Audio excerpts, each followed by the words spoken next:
Oh, that's water. That's water coming out of there. Okay, so the first project tackled for the week was the garage project. These Harbor Freight garages both got this galvanized metal roofing.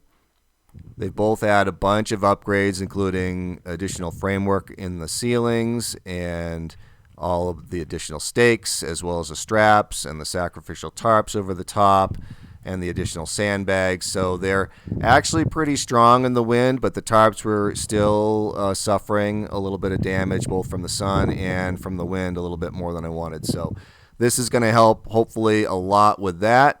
I do still have some additional upgrades I'd like to do to the left one, the one I'm primarily working in.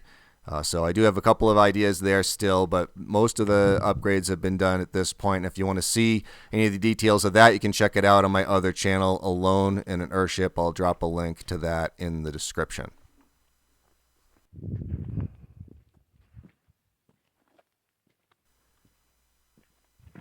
So I also wanted to talk about the Volvo a little bit. I ordered some parts for it. This 240 is a good runner. You can see that somebody decided they wanted to break into it, broke that window to steal my $17 radio. It needs tie rods, inner and outer, plus a battery. And then this is a good runner. She's actually registered and insured, so I'm going to get this done. The parts are on order, so that's coming up pretty soon. So we'll get that done and get this back on the road so I can drive her to town when the roads are dry.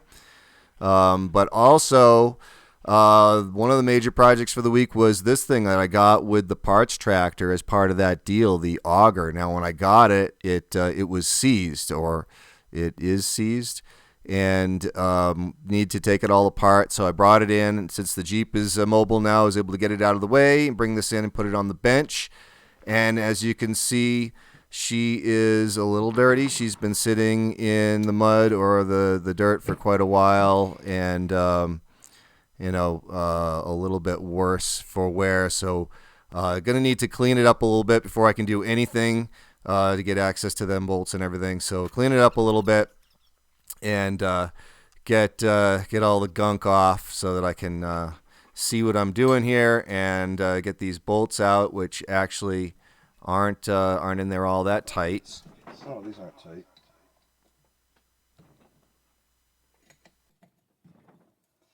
All right, question is there a bunch of fluid in here? It's gonna come out all over my...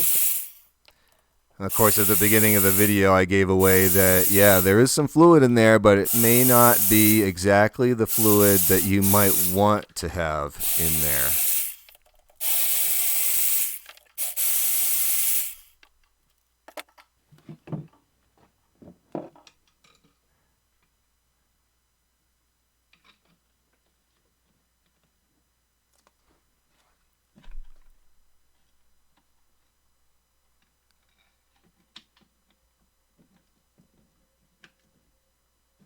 Alright, well, I got it separated a little bit.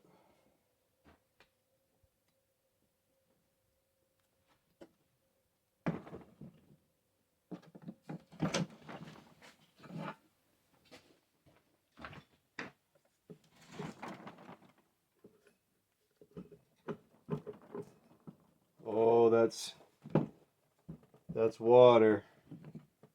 That's water coming out of there. That is water. Not a ton of it.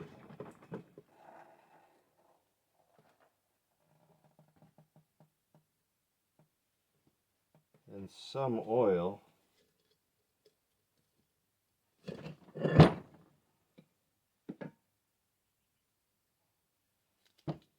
Oh. Well, I think we can see why she did not want to turn. Let me get the camera closer here.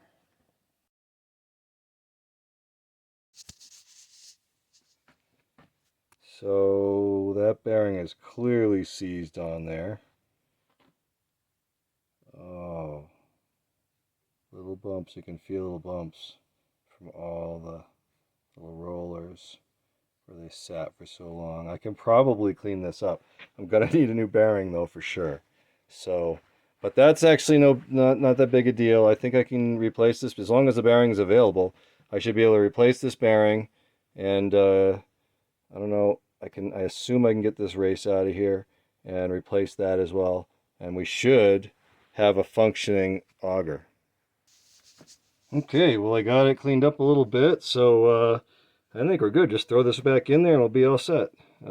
Obviously I'm kidding, but I did clean it up enough so that I don't know if it comes out on the camera, but you can actually read the numbers on here now. So hopefully now I can go online and find a replacement for this thing, because obviously this is never going to rotate again.